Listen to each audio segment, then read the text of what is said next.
NDTV Bharat news channel के पत्रकार सोहेब सलमानी ने बताया कि प्रगतिशील समाजवादी पार्टी लोहिया का गाजियाबाद जिलाध्यक्ष नूर हसन चौधरी को बनाए जाने पर प्रसपा के पदाधिकारियों ने एक दूसरे को मिठाई खिलाकर खुशी का इजहार किया। इस मौके पर एक प्रेस वार्ता का आयोजन करते हुए बताया गया कि राष्ट्रीय अध्यक्ष शिवपाल यादव की परिवर्तन यात्रा बागपत से लुनी होते हुए घंटाघर रामलीला मैदान में समाप्त होगी।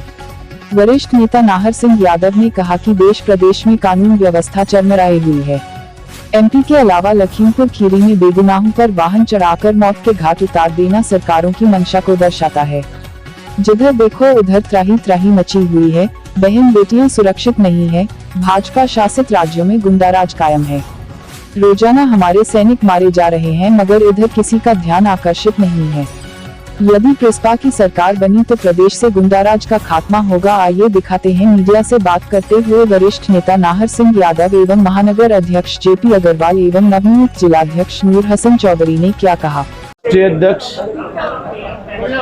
आदरणीय श्रद्धेय शिवपाल सिंह यादव 12 मार्च को किशन जन्मभूमि से राष्ट्रीय परिवर्तन यात्रा पर निकले हैं। राष्ट्रीय परिवर्तन यात्रा का दूसरा दौर झांसी मंडल में शुरू है। हमारे यहाँ चौथे दौर में बागपत से गाजियाबाद में लोनी की तरफ से एंट्री करेंगे और लोनी भोपुरा होते हुए बसोंडा मोहननगर गाजियाबाद घंटाघर पर उस परिवर्तन यात्रा का समापन होगा। आदरणीय शिवपाल जी 30 तारीख की रात को गाजियाबाद में ही रुकेंगे और 1 तारीख को प्रातः 9 बजे प्रेस कॉन्फ्रेंस करेंगे।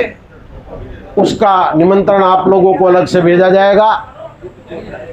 इस देश और प्रदेश में जो स्थिति भारतीय जनता पार्टी की सरकार ने कर दी है, देश को बेचने के नाम पर हिंदुस्तान का प्रधानमंत्री 8,000 करोड़ का जहाज केवल अपने लिए खरीदता है और 18,000 करोड़ में केवल एयर इंडिया को बेच देता है। ये इस देश को गुलाम बनाने की साजिश नहीं है तो क्या है।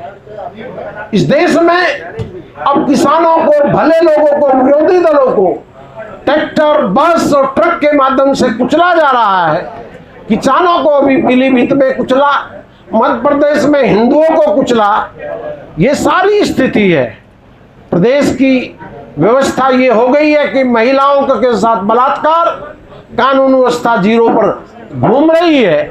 इस सब के विरोध में आदरणीय शिवपाल जी ने राष्ट्रीय परिवर्तन यात्रा शुरू की है और राष्ट्रीय परिवर्तन यात्रा का समापन लास्ट चरण में अयोध्या में खत्म होगा।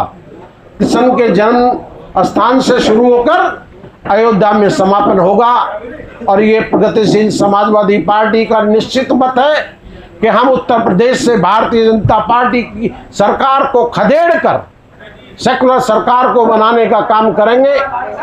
गाजियाबाद के लिए मैं मित्रों आपसे एक सवाल करना चाहता हूं कि भारतीय जनता पार्टी के सांसद और विधायकों से आप डेवलपमेंट के नाम पर पूछ लें कि गाजियाबाद में 5 साल में 7 साल में एक स्कूल बना हो, गाजियाबाद के 5-7 साल में कोई विद्यालय बना हो, गाजियाबाद के 5-7 साल में कोई स्टेडियम बना हो, गाजियाबाद के 5-7 साल में आज तो 8 साल हो गए।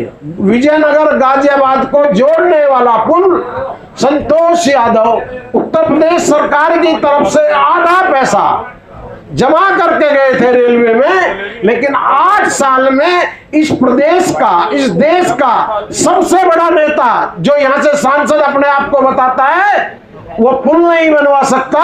तो इतने नकारा लोग हैं ये कि इन पर यकीन कुछ नहीं किया जा सकता। मैं तो आगे व्यक्तिगत बात नहीं कहना चाहता। जो आदमी इस देश का डिफेंस मिनिस्टर रहा, डिफेंस ऑफिसर रहा हो सबसे बड़ा, और वो अपनी जन्मतिथि बदलवाने के लिए भी माननीय उच्चतम न्यायालय में पिटीशन दाखिल कर सकता है, तो मैं समझता हूँ इससे घटिया बात दुनिया के किसी कोने में नहीं हो सकती। हम लोगों की परिवर्तन यात्रा चल रही है और 30 तारीख को गाजियाबाद में शिवपाल जी की ऐतिहासिक परिवर्तन यात्रा होगी। धन्यवाद। क्या कहना चाहेंगे? अभी जो हमें जिम्मेदारी मिली है, इस जिम्मेदारी को हम भरपूर तरीके से मेहनत से लगन से निभाएंगे और जो परिवर्तन यात्रा निकल रही है, इस यात्रा का जोर शोर से इसको जो है मजबूती से निकलवाएंगे और जो है इसको मजबूती देंगे। अब कमेटी कब तक घोषित कर दी जाएगी? आप अपनी कमेटी 30 तारीख में हमारी परिवर्तन यात्रा है, उसके बाद में जो है इसकी कमेटी घोषित की जाएगी। जो ये परिवर्तन यात्रा निकलती है, इसके बारे में क्या कहना चाहेंगे आप? परिवर्तन यात्रा के बारे में दिखाना चाहूँगा कि जो अभी अध्यक्ष जी ने बोला था, हमारे राष्ट्रीय प्रवक्ता ने, जो बागपत से आएगी और 30 तारीख में गाजियाबाद पहुँचेगी। तो हम ये दिखाना चाहते हैं पश्चिम के अंदर अगर कोई पार्टी तो माननीय शिवपाल सिंह यादव की पार्टी है। और सबसे पहले आप लोगों को धन्यवाद करता हूँ, आप लोगों ने हमारी पार्टी के लिए बहुत सहयोग करा है और यही आपसे दरख्वास्त करता हूँ, इसी तरह हमारी पार्टी को आप आगे बढ़ाने की कोशिश करें। बस।